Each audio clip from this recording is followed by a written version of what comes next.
சோழதேவன் சண்டியர் படத்தோட இயக்குனர். நான் திருமலை சார், ரமணா சார்கிட்ட திருமலை, சுல்லான், ஆதி எல்லாம் ஒர்க் பண்ணேன். விஜய் சார்கிட்ட வெள்ளித்திரை ஒர்க் பண்ணேன். ஒரு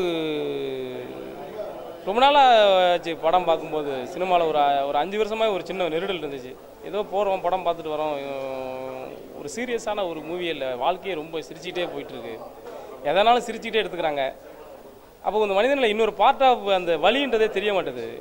அந்த வலி தெரியும்போது ரொம்ப ஆபத்தாக இருக்கும். வலியை பற்றி யோசிக்காமல் இருக்கும்போது திடீர்னு வலி வரும்போது ரொம்ப தவறாக இருக்கும்.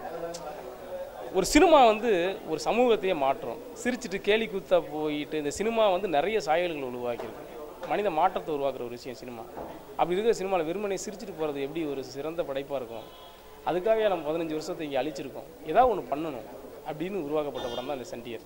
ஒரு சின்ன தாக்கம். இல்லை, அதாவது இந்த டைட்டிலில் மட்டும்தான் அந்த வைலன்ஸ் இருக்குது, படத்தில் வைலன்ஸ் இல்லை. ஏன்னா படத்தில் வைலன்ஸ் காட்டாமல் எடுத்ததுனால தான் டைட்டில் மட்டும் காட்டியிருக்கேன். கண்டிப்பாக படத்தில் எந்த வைலன்ஸும் கிடையாது. ஒவ்வொரு குடும்பத்தோடு பார்க்க வேண்டிய ஒரு படம்.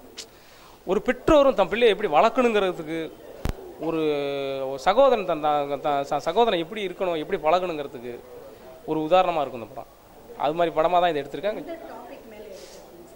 தனி மனித கிராமத்தில் தான் எடுத்திருக்கேன். ஒரு தனி மனித ஒழுக்கம் எனக்கு ரொம்ப காலமாகவே, இப்போ என்னையும் சேர்த்துமே நிறைய விஷயங்கள். இங்கே முன்னாடிலாம் சிகரெட் குடிச்சா பக்கத்தில் அப்பா வரான்னு சொல்லிட்டு அப்படின்னு சிகரெட்டை கீழே போட்டுருவோம். இப்போ அப்பா வராருன்னா சிகரெட்டை பின்னாடி மறைச்சிக்கிட்டு என்னப்பா சரி அப்படிங்கிற காலகட்டம் மாறி போச்சு. அது சில பேர் பெருமையாக எடுத்துக்கலாம். அது ரொம்ப வலியான ஒரு விஷயம். மதிக்கிறவங்களுக்கு மதிக்கணும், அந்த மரியாதைகள் இல்லை, அந்த ஒழுக்கங்கள் இல்லைங்கிற ஒரு பெரிய தாக்கமாக இருந்தது.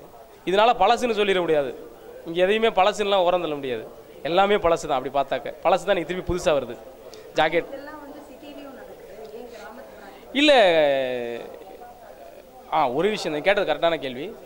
கிராமங்கள் மட்டும்தான் மாறலேன்னு நினச்சிக்கிட்டு இருந்தேன் நான் ரொம்ப காலமாக. ஏன்னா நான் சென்னைக்கு 15 வருஷம் ஆனதுனால சிட்டி மட்டும் தான் மாறிடுச்சு, கிராமங்கள் மாறலேன்னு நினச்சேன்.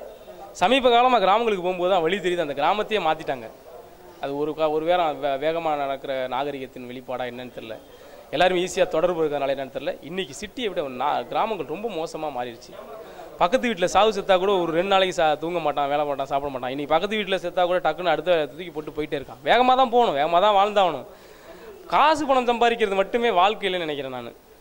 அதே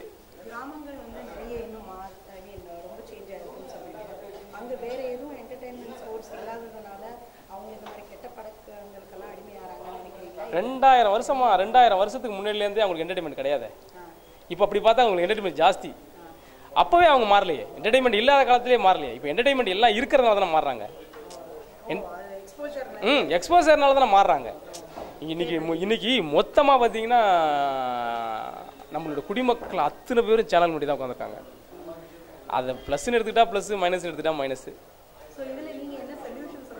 இல்லை, சொல்யூஷன் கண்டிப்பாக சொல்கிறேன். அதாவது சொல்யூஷனுங்கிறது சொல்யூஷன் ஒரு இயக்குனராக நேரடியாக சொல்ல முடியாது. ஆனால் பார்த்துட்டு போகிறவன் முடிவு பண்ணுவான். நம்ம தப்பாக வாழ்கிறோம், நம்ம தப்பாக இருக்குன்றதை அவன் முடிவு பண்ணி அவன் தானே திருந்தணும். நான் திருந்துன்னு சொல்ல முடியாது. இப்படி நடந்தால் இப்படி போகும் அப்படி தான் சொல்ல முடியும். நீ தான் அதுக்கு முடிவு எடுத்துக்கணும். அப்படி தான் அவங்க பார்வையில் தான் விட்டுருக்கேன்.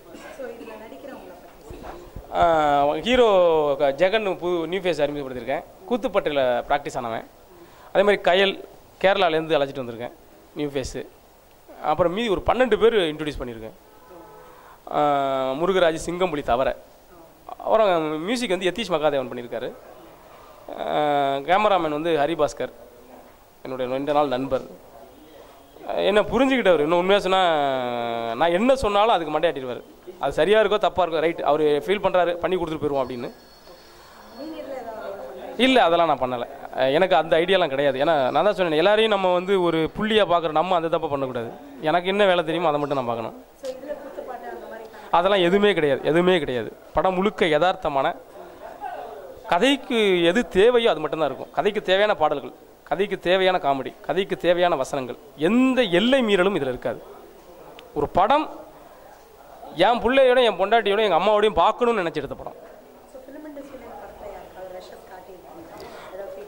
ஃபீட்பேக் நிறைய வந்திருக்கு, நல்லா இருக்குன்னு எல்லாருமே. படம் என் ஃப்ரெண்டு ஒருத்தர் பார்த்துட்டு எந்த விதத்துலையும் சம்மந்தம் இல்லாத என் ஃப்ரெண்டு ஒரே ஒரு ஷோ பார்த்தாரு. பார்த்துட்டு படம் எனக்கு பிடிச்சிருக்கு, நீ வேறு யார்ட்டையும் போட்டு காட்ட வேண்டாம், நான் ரிலீஸ் பண்ணுறேன்னு சொல்லி இன்றைக்கி அவர் தான் அந்த படத்துக்கு ஃபுல்லாகவே படத்தை ரிலீஸ் பண்ணுறாரு. தமிழ்நாடு முழுக்க ரிலீஸ் பண்ணுறாரு. August 1 release. இல்லை நான் தான் இந்த படம் முடிஞ்சு இது என்ன ஃபீட்பேக் தருதோ அதுக்கப்புறம் தான் கதையில் உட்காரணும்.